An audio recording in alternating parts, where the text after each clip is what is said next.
ಭಾರತೀಯ ಜನತಾ ಪಾರ್ಟಿ ಈ ರಾಜ್ಯದಲ್ಲಿರ್ತಕ್ಕಂಥ ಹಿಂದುಳಿದ ಸಮುದಾಯಗಳಿಗೆ, ಶೋಷಿತ ಪೀಡಿತ ಸಮುದಾಯಗಳ ಆರ್ಥಿಕ, ಶೈಕ್ಷಣಿಕ, ಸಾಮಾಜಿಕವಾಗಿ ನ್ಯಾಯ ಸಿಗಬೇಕು, ಅದರ ಬದ್ಧತೆ ಭಾರತೀಯ ಜನತಾ ಪಾರ್ಟಿಗಿದೆ. ಅದರ ಬಗ್ಗೆ ಗೊಂದಲ ಇಲ್ಲ.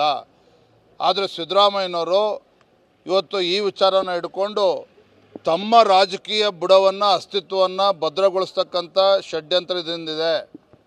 ಸಿದ್ದರಾಮಯ್ಯನವ್ರಿಗೆ ಕಳಕಳಿ ಇಲ್ಲ.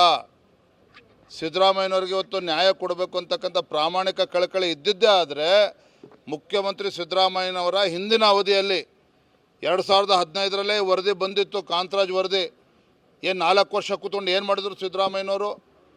ಹಿಂದೆ ಕಾಂಗ್ರೆಸ್ ಮತ್ತು JDS ಸರ್ಕಾರ ಇದ್ದಾಗ ಇವರೇ ಅಧ್ಯಕ್ಷರಾಗಿದ್ದರು ಸಮನ್ವಯ ಸಮಿತಿ. ಅವಾಗ ಯಾಕೆ ಅದನ್ನು ಅನುಷ್ಠಾನ ಮಾಡಿಸಲಿಲ್ಲ? ಈಗ ಕಾಂಗ್ರೆಸ್ ಸರ್ಕಾರ ಬಂದು 20 ತಿಂಗಳಾಗಿದೆ.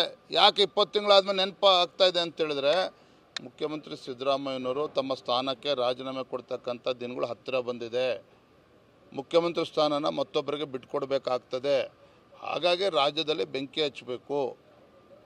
ಹಾಗಾಗಿ ಇದನ್ನು ದುರುಪಯೋಗ ಪಡಿಸ್ಕೊಳ್ತಿದ್ದಾರೆ. ಇದರಲ್ಲಿ ಯಾವುದೇ ಒಂದು ಪ್ರಾಮಾಣಿಕವಾಗಿರ್ತಕ್ಕಂಥ ಕಳಕಳಿ, ಕಾಳಜಿ ರಾಜ್ಯದ ಮುಖ್ಯಮಂತ್ರಿಗಳಿಗಿದೆ ಅನ್ನೋ ಭ್ರಮೆಯಲ್ಲಿ ನೀವು ಇರಬೇಡಿ, ರಾಜ್ಯದ ಜನರು ಕೂಡ ಇಲ್ಲ.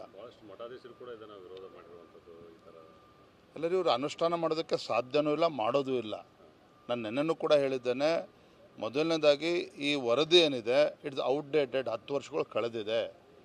ಹಿಂದುಳಿದ ಆಯೋಗದ ಅವರ ಪ್ರಕಾರನೂ ಕೂಡ 10 ವರ್ಷಕ್ಕೊಂದ್ಸಲ ಇದು ಆಗಬೇಕು. ಹಾಗಾಗಿ ಇಟ್ಸ್ ಅನ್ ಔಟ್ಡೇಟೆಡ್ ರಿಪೋರ್ಟ್. ಅವೆಲ್ಲವೂ ಕೂಡ ಬೂಟಾಟಿಕೆ. ಭಾರತೀಯ ಜನತಾ ಪಾರ್ಟಿಯ ಜನಾಕ್ರೋಶ ಯಾತ್ರೆ ಯಶಸ್ವಿಯಾಗಿ ರಾಜ್ಯದಲ್ಲಿ ನಡೀತಾ ಇದೆ. ನಾನು, ಮಾನ್ಯ ಅಶೋಕ್ ಅವರು, ಸದಾನಂದ ಗೌಡರು, ಎಲ್ಲ ಪಕ್ಷದ ಹಿರಿಯ ಮುಖಂಡರು ಒಟ್ಟಾಗಿ ಹೋಗ್ತಾ ಇದ್ದೇವೆ. ಇವತ್ತು ಜನರು ಆಕ್ರೋಶರಾಗಿದ್ದಾರೆ. ಸರ್ಕಾರಕ್ಕೆ, ರಾಜ್ಯ ಸರ್ಕಾರಕ್ಕೆ ತೂಚಿ ಅಂತ ಉಗಿತಾ ಇದ್ದಾರೆ. ಬಡಗಿ ತೊಗೊಂಡು ಬಡಿತಕ್ಕಂಥ ದಿನಗಳು ಬಂದಾಗಿದೆ. ಹಾಗಾಗಿ ವಿಷಯವನ್ನು ಇವತ್ತು ಡೈವರ್ಟ್ ಮಾಡಬೇಕು ಅಂತೇಳಿ ಸಿದ್ದರಾಮಯ್ಯ ರೀತಿ ವಿಚಾರವನ್ನು ಪ್ರಸ್ತಾಪ ಮಾಡ್ತಾ ಇದ್ದಾರೆ. ಅದಕ್ಕೆ ಕವಡೆ ಕಾಸಿನ ಕಿಮ್ಮತ್ತು ಇಲ್ಲ, ಅದ್ರ ಬಗ್ಗೆ ಕಾಳಜಿನೂ ಇಲ್ಲ ಸಿದ್ದರಾಮಯ್ಯನವರು. ಈಗ ಎಲ್ಲವೂ ಕೂಡ ನಾಳೆ ಬೆಳಗಾವಿನಲ್ಲಿ ಜನರು ಬಂದು ಹೇಳ್ತೇವೆ ಏನೇನು ವಿಚಾರ ಅಂತ.